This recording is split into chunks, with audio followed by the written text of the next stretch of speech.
Saudações, amigos da Magia Piaga. Eu me chamo Rafael Noleto, sacerdote do Politeísmo Piaga, e hoje estou aqui para compartilhar com você um pouco sobre a história, o culto, a magia de Asclépio ou Esculápio, uma divindade greco-romana que também cultuamos em nossa tradição, através da linha romana da corrente Colonna, que é o grupo de panteões estrangeiros. Então se liga e vamos conhecer um pouco mais de Asclépio. Hoje nós vamos falar sobre o deus Esculápio. Assim ele era chamado em Roma. Porém, ele é uma divindade de origem grega, onde lá na Grécia ele era chamado de Asclépio. Para entender um pouco sobre os atributos, sobre a história, sobre a influência e o poder de Esculápio, a gente tem que conhecer um pouco sobre a sua família, a sua história, a sua formação, né? Esculápio é um importante deus da medicina e da cura, né? O culto dele conseguiu se expandir por toda a costa do Mediterrâneo e até mesmo em algumas partes do Antigo Egito, né? Segundo o Caio Júlio Higino, que era um escritor da Roma Antiga, né? Ele fala que Apolo teve um envolvimento com Coronis, que era uma princesa mortal, filha do rei da Tessália, Flégias, e nesse envolvimento Coronis engravidou do deus Apolo, que é um deus do sol, da luz e também ligado à cura e à medicina.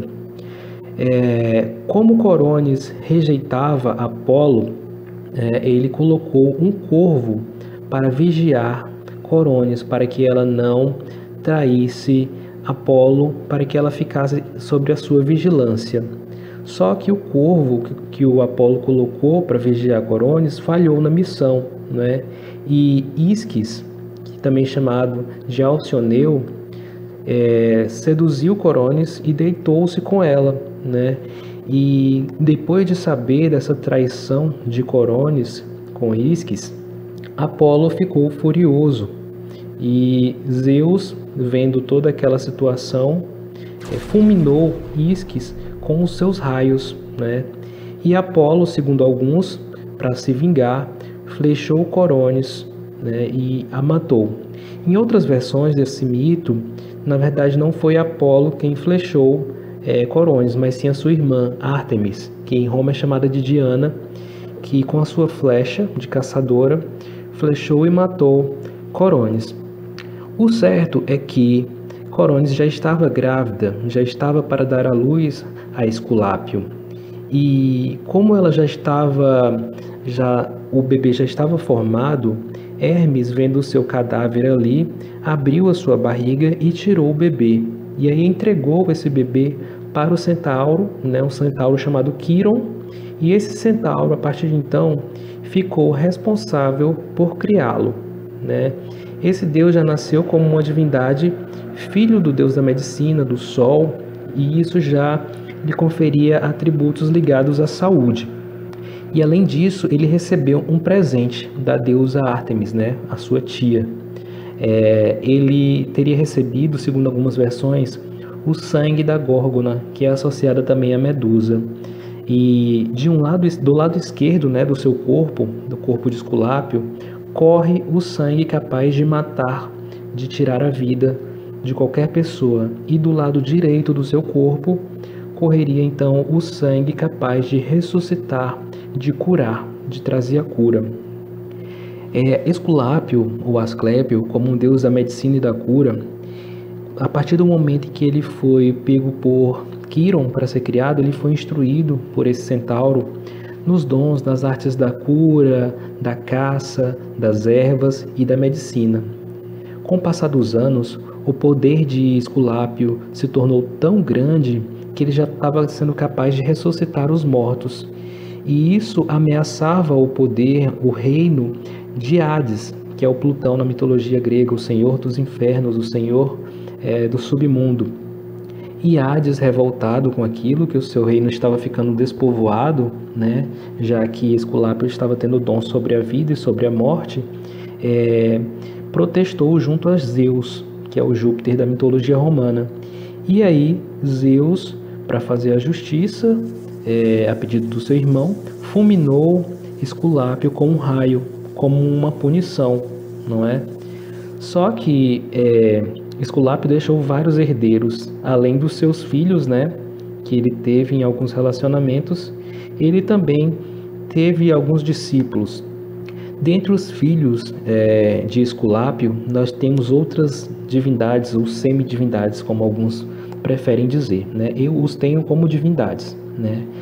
Dentre os seus filhos a gente pode mencionar Podalírio, né, que é filho de Epione. Esse nome Epione significa suave. Epione era uma deusa do poder de acalmar a dor, né? Podalírio, que é filho de Esculápio, é tido como o herdeiro desse dom da cura, né? O herdeiro direto desse dom da cura do seu pai. E Epione, sua mãe, era a senhora capaz de aliviar a dor. O próprio nome dela quer dizer suave. Também temos outro filho de Esculápio, que é Marcaão, que é um herói médico. Outros deuses também, filhos de Esculápio com Epione, né, duas divindades ligadas à cura, são as duas que são muito importantes, que é Panaceia e Higeia, e um que é Telésforo, que às vezes é representado junto com Esculápio. Panaceia é uma deusa da cura, ela é a senhora que tem um remédio para tudo, né? O próprio nome Panaceia, pan quer dizer tudo, e ceia é remédio, então Panaceia é aquela senhora que tem um dom de curar tudo, tem a solução para tudo, tem um remédio para tudo. Já Higeia é relacionada com a deusa romana Salus. Ela está ligada à higiene, à saúde, mas aquela saúde preventiva, não é aquela que depois que a doença se instala você vai curar, e sim os hábitos que previnem a doença, né? E temos também Telésforo. Telésforo é muitas vezes representado como um anão encapuzado, e ele está ligado à recuperação, né? Aos doentes quando eles já estão se recuperando, e a esse poder regenerativo é associado a Telésforo. Além dessas figuras mitológicas, das divindades, nós temos também humanos, né, que são considerados herdeiros dos saberes de Asclépio ou Esculápio. Inclusive, o considerado pai da medicina ocidental, que é Hipócrates, né, tem até o juramento de Hipócrates, ele é considerado herdeiro dos saberes de Esculápio. Realmente, né, Hipócrates ele era formado no santuário de Esculápio, que esse santuário é localizado em Kos, que é uma ilha grega ali próxima da Turquia. E além disso, né, o Hipócrates ele era descendente dos Asclepíades. Quem eram os Asclepíades? Eram sacerdotes médicos que eles mantinham o culto a Asclépio, e os seus saberes médicos eram preservados ali entre eles. Esses saberes atribuídos, né, a Asclépio ou Esculápio, eles mesclavam tanto conhecimentos mais científicos com saberes mais folclóricos. Inclusive, eles davam muita atenção aos sonhos, né, às revelações que ocorriam nos sonhos, porque eles acreditavam que eram a forma que o deus Asclépio ou Esculápio tinha de se comunicar com os mortais. E graças a essa relação a gente tem até hoje, né, o juramento de Hipócrates, que é que todo médico, após a sua formação, ele faz o juramento de Hipócrates, né? E nesse juramento, ele até 1771, ele tinha um trecho que era assim, começava assim: juro por Apolo, o médico, Asclépio, Higeia e Panaceia, todos os deuses e deusas, aí a pessoa jurava que ia exercer sua profissão com a ética e tal. Até 1771, todos utilizavam esse trecho, né? Revelando aí a força das divindades que atravessam os séculos, que sobrevivem à cristianização e a toda a força opressora. Em 1983, a gente tem um fato que ocorreu, foi a Declaração de Genebra. Alguns países, né, mudaram esse texto, né, porque falaram que não tinha mais sentido manter no texto esse pedaço que honrava, esse trecho que honrava os antigos deuses gregos, já que supostamente eles não seriam mais cultuados. Então, alguns países mudaram o texto, outros mantiveram o texto original de 1771. Por exemplo, no Brasil, em São Paulo, né, o Conselho de Medicina continua utilizando o texto de 1771, onde eles mencionam Apolo, Asclépio, Higeia e Panaceia e os deuses da cura nesse juramento, né? Esculápio, gente, ou Asclépio, ele foi um dos deuses cujo o culto original mais resistiu desde o período da cristianização, por conta do seu caráter milagroso, benevolente e a sua fama de curador. Né? Há quem acredite que ele não só foi uma divindade, mas que ele é um ancestral e ele viveu entre nós mortais. E, segundo alguns, ele teria vivido entre nós por volta do ano de 1200 antes da Era Comum. Né? E muitas curas são atribuídas a Asclépio. E essas curas, elas, segundo alguns, ocorriam por meio de instruções que Asclépio deu aos seus devotos durante sonhos, durante visões, né? Que era a forma que ele tinha para se comunicar. Por isso que Asclépio é tido como um deus conselheiro. Ele é cultuado ao longo dos séculos e dão especialmente para ele ex-votos, dedicam orações, cânticos, procissões, representações. Nessas representações ele aparece geralmente como um homem maduro, né?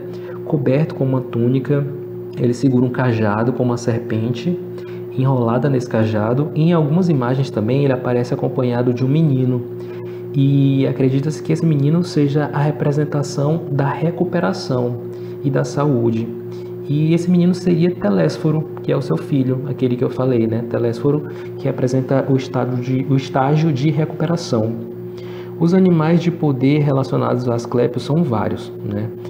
Um deles é a serpente, que é representada no próprio cajado, né? Inclusive esse símbolo do cajado com a serpente é retratado até hoje na bandeira da OMS, que é a Organização Mundial da Saúde, e é um símbolo internacional da medicina contemporânea, para vocês verem o tão forte que é o símbolo, o poder dessa divindade que atravessa séculos e atravessa opressão, atravessa dominação religiosa, né?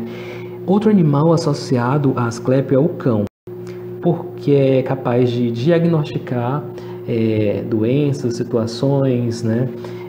O cão também, em um dos mitos, ele teria ajudado Esculápio quando o Esculápio foi abandonado nas montanhas, né? Segundo algumas versões, até ele ser encontrado por Quiron, um cão que farejou, encontrou o bebê, Asclépio, e levou o centauro Quiron até ele. E outro animal, o terceiro animal associado a Asclépio é o galo. Por quê? Porque o galo é o símbolo do amanhecer e do sol. Quando o sol amanhece, o galo canta, ele amanhece a chegada do sol, a chegada de Apolo, que é o astro regido, né?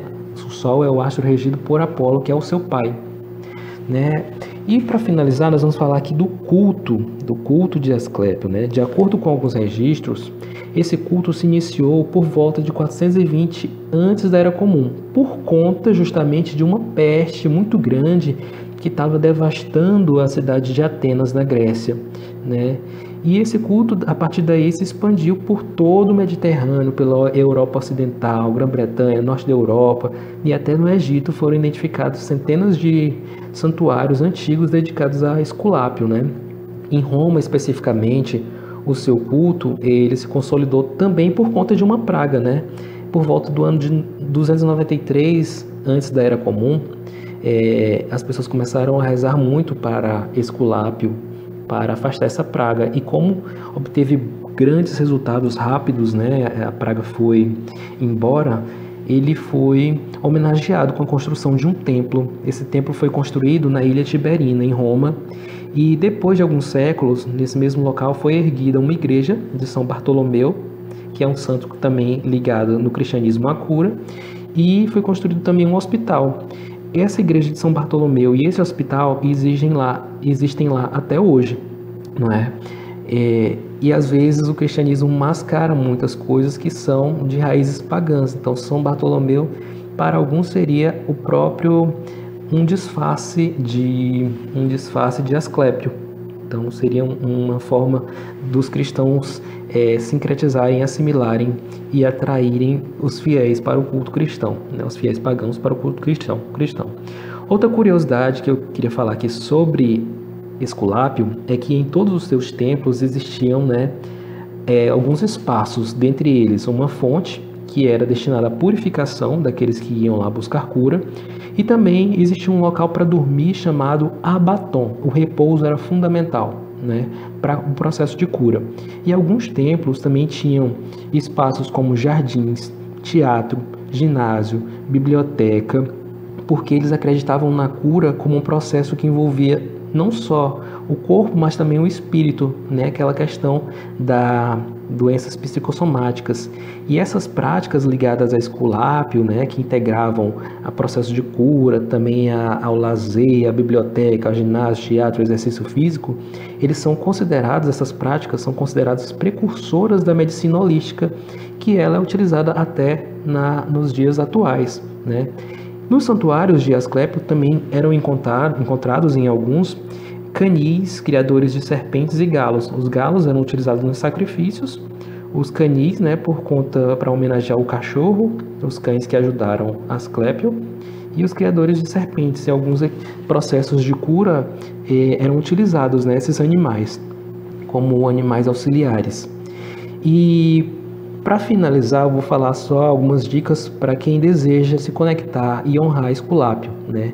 De acordo com os registros históricos que a gente tem, Esculápio sempre foi honrado com bolos de mel, bolos de queijo e também figo, que é uma fruta associada a essa divindade. Outra forma de conexão com ele são os banhos de ervas, os cânticos, as preces, você caminhar à luz solar, que é um elemento associado ao pai de Asclépio, que é Apolo, e ao próprio Asclépio, caminhar de pés descalços, se conectando à terra, e também estar atento às mensagens que vêm através dos sonhos, que é um veículo que Asclépio gosta muito de utilizar para se comunicar com seus pacientes, com seus devotos. E após a cura, sempre é importante dedicar a Asclépio um elemento tradicional, que é o ex-voto, que é um objeto que representa aquilo que foi curado, né?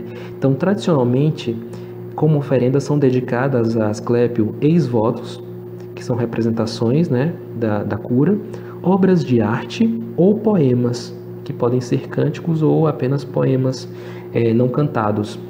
Então, essa foi a partilha sobre Asclépio, né? Que todos sejamos abençoados por essa divindade da cura, que ao longo dos milênios tem auxiliado muitos homens, muitas mulheres nesse processo de cura, de recuperação, e que mantenhamos seu poder, sua magia viva entre nós, especialmente nos momentos de maior necessidade de cura e de saúde. Que abençoados sejamos por Esculápio ou Asclépio.